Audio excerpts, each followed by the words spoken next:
Hello, everyone. Welcome back to the podcast.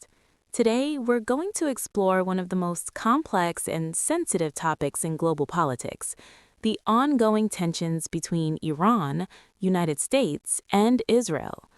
I'm joined by David, and today, instead of many short questions, we're going to ask fewer but deeper questions and really break things down. David, ready? Always ready. This is one of those topics where the more you look into it, the more complex it becomes.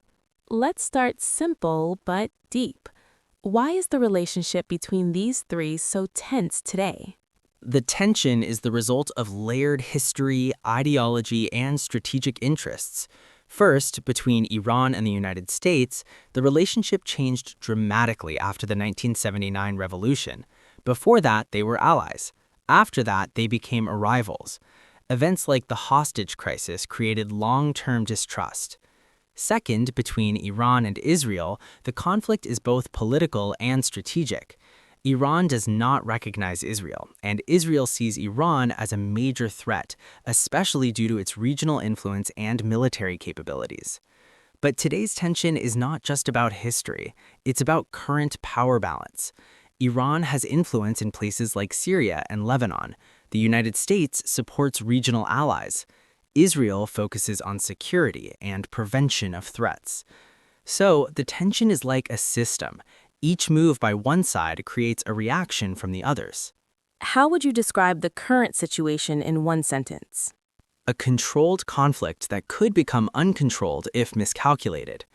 Right now, we see cyber attacks, sanctions, intelligence operations, and occasional military actions, but not full war.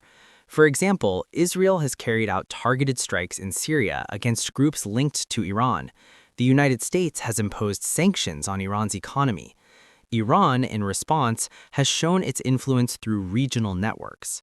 This is not peace, it's a constant pressure system. What is the biggest risk in this kind of situation? The biggest risk is miscalculation. In a tense environment, one small action can be misunderstood. For example, a limited strike could be seen as a major attack. A defensive move could be interpreted as aggression. History shows us this clearly. In World War I, a single event escalated into a global war because of alliances and reactions. In this case, if one side reacts too strongly or too quickly, escalation could happen within days. Why don't these countries just avoid conflict completely if the risks are so high? Because avoiding conflict completely may be seen as weakness. In international politics, perception matters. If a country appears weak, it risks losing influence or becoming vulnerable. For example, if Iran reduces its regional influence, it may feel less secure. If Israel ignores potential threats, it risks its safety. If the United States steps back, it may lose strategic control in the region. So, each side feels pressure to stay active, even if that increases tension. Let's talk about the future. What are the realistic scenarios from here? There are three main realistic paths. First, continuation of the current situation, controlled tension without full war. This is the most likely scenario because all sides understand the risks.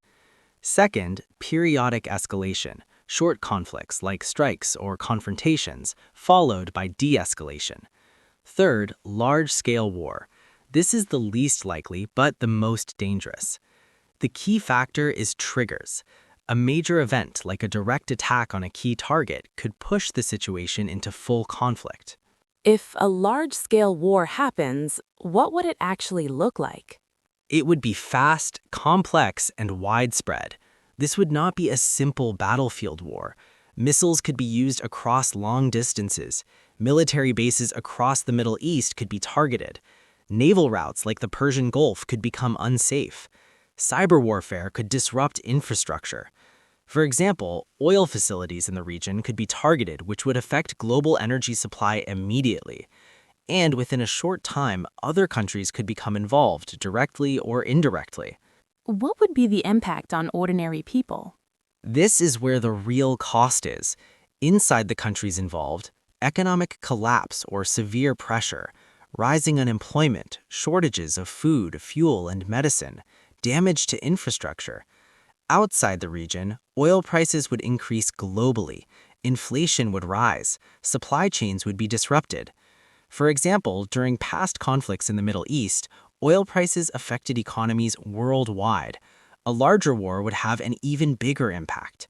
So, even someone living far away would feel it through higher prices and economic instability. What about long-term effects after a war? Long-term effects are often worse than the war itself. Reconstruction costs can take decades, political instability can continue, social divisions can grow. For example, countries that experienced war often take years or even generations to recover economically and socially. War damages not just buildings, but systems and trust. Is diplomacy still possible in this situation? Yes, and it's essential. Even during tension, communication continues. For example, past agreements like nuclear negotiations showed that even strong rivals can sit at the table when needed. Diplomacy may not solve everything, but it reduces the risk of misunderstanding and escalation. It creates space for control instead of chaos. Final question. What is the most important thing people should understand about this situation? That this is not a simple story of good versus bad. It's a complex system of interests, fears, and strategies. And most importantly, the real impact is on people, not just governments. When we talk about war, we're not talking about maps or strategies. We're talking about lives, families, and futures. So understanding the situation is not just about knowledge, it's about awareness. That's a powerful way to end. Thank you, David. This was a deep and important discussion. And thank you to everyone listening. If you found this podcast useful and want more deep discussions like this, don't forget to subscribe and follow. And share it with someone who wants to understand the world a little bit better. Take care, and we'll see you in the next episode.